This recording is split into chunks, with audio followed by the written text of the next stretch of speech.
সালটা 1947।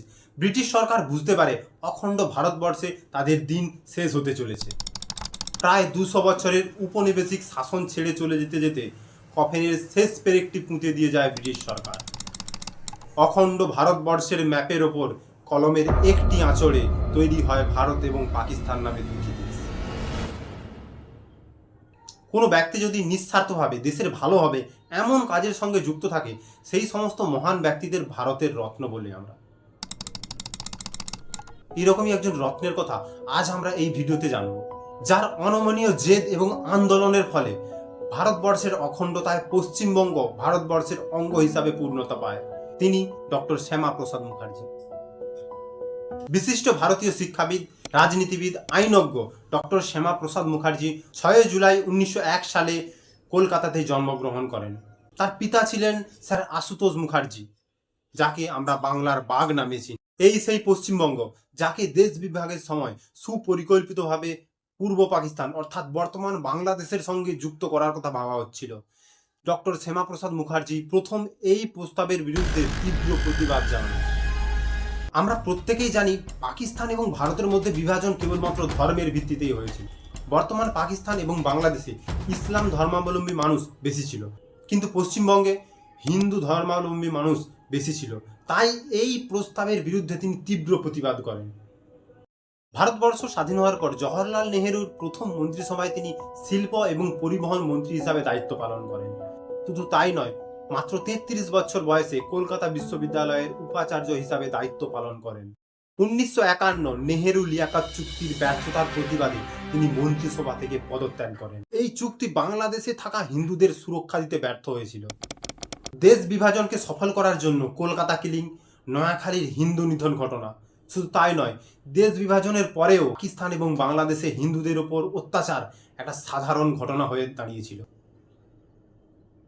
ভারতবর্ষ এবং পাকিস্তানের মধ্যে যখন বিভাজন হয়, তখন পাকিস্তানে হিন্দুদের সংখ্যা ছিল প্রায় 12 থেকে 15%, অন্যদিকে বাংলাদেশে হিন্দুদের সংখ্যা ছিল 22 থেকে 28%। কিন্তু বর্তমানে পাকিস্তানে 1.5 থেকে 2% হিন্দু রয়েছে এবং বাংলাদেশে 7 থেকে 8% হিন্দু রয়েছে। এবার বুঝতে পারছেন যে পশ্চিমবঙ্গকে রক্ষা করার জন্য ডক্টর শ্যামাপ্রসাদ মুখার্জির অবদান কতখানি রয়েছে। কিন্তু এই মহান মানুষটির যে অবদান তা অর্ধেক পশ্চিমবঙ্গবাসী জানেই না। এটা পশ্চিমবঙ্গবাসী হিসাবে আমাদের খুবই দুর্ভাগ্যের বিষয়। কাশ্মীরের জন্য বিশেষ মর্যাদা, ধারা 370-এরও তিনি ঘোর বিরোধী ছিলেন। তিনি দৃঢ়ভাবে বিশ্বাস করতেন ভারতবর্ষের অখণ্ডতা রক্ষায় আলাদা কোনো নিয়ম থাকা উচিত নয়। তার বিখ্যাত স্লোগান ছিল, একটা দেশ, দুটি বিধান, দুটি নিশান এবং দুটি প্রধান চলবে না। সালটা 1951।